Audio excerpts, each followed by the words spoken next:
Yeah? Yeah. All right, well, my number 4 is a game called Foul Play on the Xbox 360. It's also available on, I think, PSN and PC, but it's an arcade game on 360. It's a solidly good scrolling beat-em-up for 2 players, online or off, co-op. And it kind of falls into some of the same traps as so many arcade games have in the last couple of years. It's primarily the problem is that the game is inherently repetitive, and yet it's really long. They've strung it out to there's 5 acts, and most of them there's 5 plays, and in them most of them have 5 acts apart from the last one. I think it's way too much content for something that's so repetitive. And I've seen so many arcade games do that recently. It's kind of frustrating, but anyway, it's scrolling beat 'em up. It's got a really, really nice conceit. You're supposed to be this sort of adventurer, sort of an aging Indiana Jones type, and you come on stage and it's supposed to be a play, and there's an audience in front of you, and you're giving the story of some of your adventures. And there's loads of jokes. There's people changing stuff behind the scenes and the sets change. There's so many jokes about the fact that it's a play, and I was like, this is really, really charming straight away. That is maintained throughout almost the whole of the game, but it just becomes repetitive too quickly. It's a very simple. I think I spoke about it last week, didn't I? The trial. You did, yeah. There's a light and a heavy attack, and there's a very, very. It's basically the Arkham City, Arkham Asylum combat, but in 2D and side-scrolling, and it's really, really accessible, and it's really entertaining. And you can do sort of 2 ways. If you parry the same enemy at the same time, you fly up into the air and do these combos and stuff. It's one of the most accessible beat 'em ups of all time because it looks like it's complicated, but it isn't.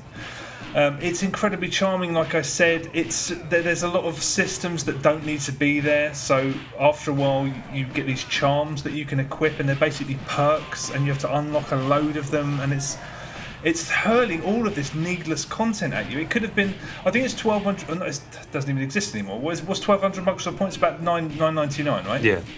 So it's about £10, and it would be so much better if it was half that price and half that content, or even less than half that content, because it's just too much.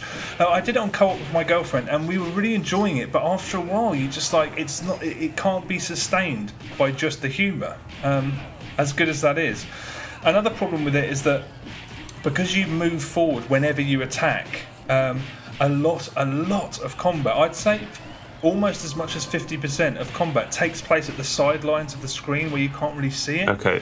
So you're endlessly lunging forward, and you just end up beating all of the enemies into a corner. And there's loads of them and enemies, and it's really satisfying because you can get combos up to 100 and up to 200 and stuff, and that's really satisfying because the window's quite slim. So if you finish an enemy on like 20 or whatever, you only have probably less than 2 seconds, maybe even less than a second to sort of carry on your combo. I don't know, it's a real shame. I'd say it's like a solid 6 out of 10 game. It's too polished and lovely to be, it's hard to dislike. But when it goes on and on and on and on, and it's the same thing, and they just keep throwing the same enemies at you, and it's just like, why wasn't this half the length? Short on every level to half the length, and then it's just like a bang, bang, bang. And then if you want to replay it, you can, because there's different difficulty settings. You can equip different charms and stuff, and you can change the game for yourself. But making it this not quite epic, but broad game that's so at the same time narrow in terms of the gameplay, it's kind of just like a missed opportunity. I mean, I liked it, but yeah, I checked also. I don't think it's gone down particularly well. I don't think arcade games recently have been doing that brilliantly. Because after we did the first level, I went and checked the leaderboards, and we didn't do very well at the beginning. But we were. Oh, sorry, no. I checked the entire number. Whatever we were on the leaderboard, whatever. I checked how many entries there were on the leaderboard, and there was only 329. Oh, right. I was like, wow, that's low. I mean, it's only came out last week, which is a bit of a shame. But yeah, Foul Play. I think if it was half price, I'd still recommend it. But I just wish it was half the game, really. Yeah. But it is that classic problem, isn't it? That so many people fall foul of sticking too much content in the game, but not making that content interesting. Yeah, it's just, I mean, too much. I was like, if I want to redo this, give me the opportunity to play it again. Not trying to make. Yeah, it is frustrating.